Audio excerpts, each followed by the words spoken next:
What food have you got in your bags? Fish and breadfruit. okay, anything else? No, just fish. Any patties? तो guys कुछ लोगों को हवाई लगेगा, लेकिन बहुत इंपॉर्टेंट खबर आपके साथ शेयर करने वाला हूं। आपने टाइटल और थंबनेल में बिल्कुल सच पढ़ा है कि ये सामान, जो सामान के नाम मैं बताने वाला हूं, यहां से तो लेकर जा सकते हो, लेकिन जब वहां से लेकर आओगे यानी अदर कंट्री से लेकर आओगे तो फिर आपकी गिरफ्तारी हो सकती है, क्योंकि ये मामला हाई कोर्ट तक पहुँच गया है। बहुत इंपॉर्टेंट खबर शेयर कर रहा हूँ, प्लीज़ इस वीडियो को इग्नोर नहीं करना। आप या फिर अदर कंट्री घूमने जाते हो या फिर वहाँ पर ऑलरेडी जॉब कर रहे हो और यहाँ आने वाला हो, क्योंकि 90% वहाँ से लोग लेकर आते ही आते हैं। बहुत इंपॉर्टेंट खबर है।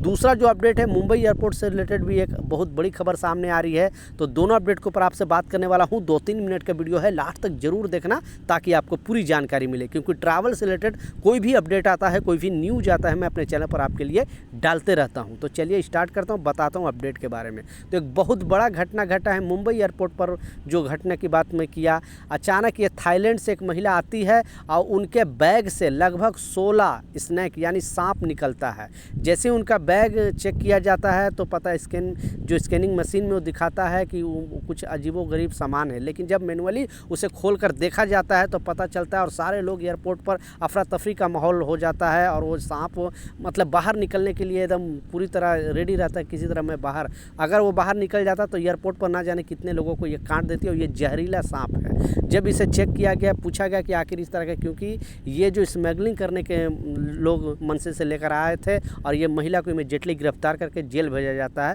और ये थाईलैंड से ये महिला मतलब लगभग ये बड़े बड़े डब्बे में लेकर आ रही थी। तो इस तरह का भी गिरफ्तारी अभी एयरपोर्ट पर हो रही है।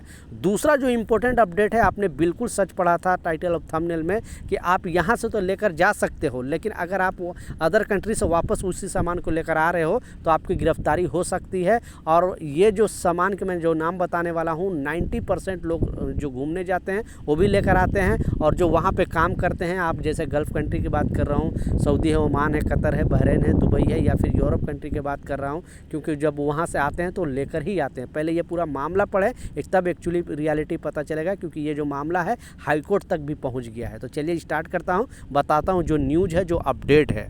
ये जो महिला है अदर कंट्री से यानी शादी समारोह में जाती है और वहाँ से लौट कर आ रही थी। जब पैसेंजर को साथ एयरपोर्ट पर कुछ ऐसा हुआ जो उनके किसी बुरे सपने से कम नहीं। दरअसल यह महिला फॉरेन कंट्री से वापस आने के बाद लेडीज़ पैसेंजर को एयरपोर्ट पर तलाशी के नाम पर पहले रोका गया, फिर किसी अपराधी की तरह उसे लंबे पूछताछ की गई। इस पूछताछ के बाद उनके कान से न केवल कुंडल उतरवा लिया बल्कि उनके पास मौजूद पूरी ज्वेलरी भी जब्त कर लिया गया।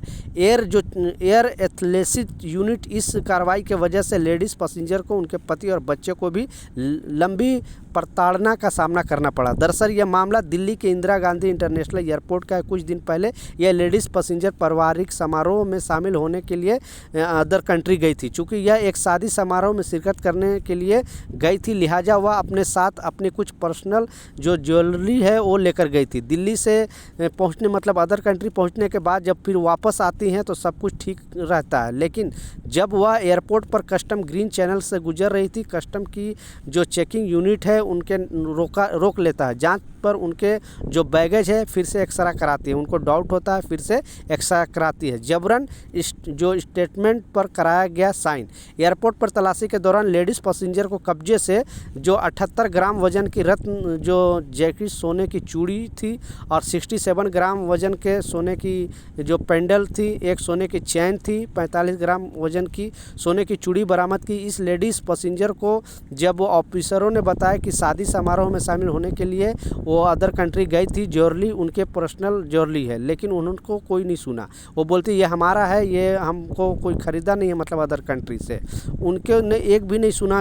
बाद में एयरपोर्ट पर कुछ ऐसी प्रताड़ना से परेशानी लेडीज़ पैसेंजर ने हाईकोर्ट का दरवाज़ा खटखटाया। सुनवाई के बाद हाईकोर्ट ने न केवल इस लेडीज़ पैसेंजर को पक्ष में फैसला सुनाया बल्कि कस्टम अधिकारी को 25,000 रुपये का जुर्माना भी लगाया।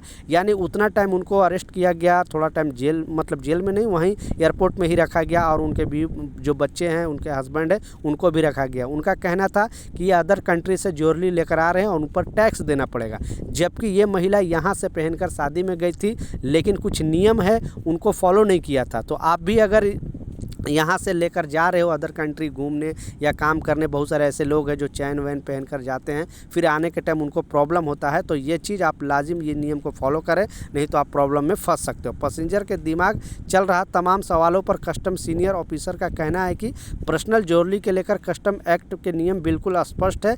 इन नियम के तहत कोई भी पैसेंजर अपनी पर्सनल ज्वेलरी पहनकर विदेश आ जा सकता है, लेकिन उनसे पहले कस्टम एक्ट में निर्धारित एक प्रक्रिया को पूरा करना होगा।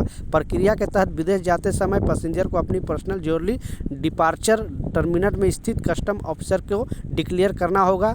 डिक्लोमेशन के दौरान पैसेंजर को एक फॉर्म भरना होगा जिससे पर्सनल ज्वेलरी से संबंधित पूरी जानकारी होगी। बाद में उनको जब ये जो रसीद है, कॉपी है, वो लेकर जाएगी। विदेश से वापस आने के बाद पैसेंजर टर्मिनल से बाहर निकलने के लिए कस्टम के ग्रीन चैनल की जगह रेड चैनल के रास्ते को चुने। मतलब आप रेड चैनल पर चुने। मौजूद कस्टम अधिकारियों को इस फॉर्म के दिखाते हुए बताएं कि डिपार्चर के दौरान अपने साथ पर्सनल ज्वेलरी भी लेके गए थे। ऐसे करने पर पैसेंजर को किसी तरह की। तो आपने पूरा नियम समझ लिया। आप भी अगर ट्रैवल करते हो तो इस बात का लाजिम ख्याल रखें, क्योंकि ये महिला को खामखा परेशानी का सामना करना पड़ा, लेकिन आखिरकार इनकी जीत हुई। हाईकोर्ट में ये चीज़ फैसला सुनाया गया। तो आप भी अगर ट्रैवल कर रहे हो तो पहले आप यहाँ पे एयरपोर्ट पर ये सामान डिक्लेयर कर ले, उसका एक पेपर बना ले। वहाँ से आने के टाइम ये पेपर दिखाओगे तो आपको रोक टोक नहीं होगा। तो ये कुछ अपडेट था, कुछ जानकारी था, मैं सोचा आप लोग के साथ शेयर करूँ। मिलता हूँ नए अपडेट के साथ, नई जानकारी के साथ। जब तक जय हिंद।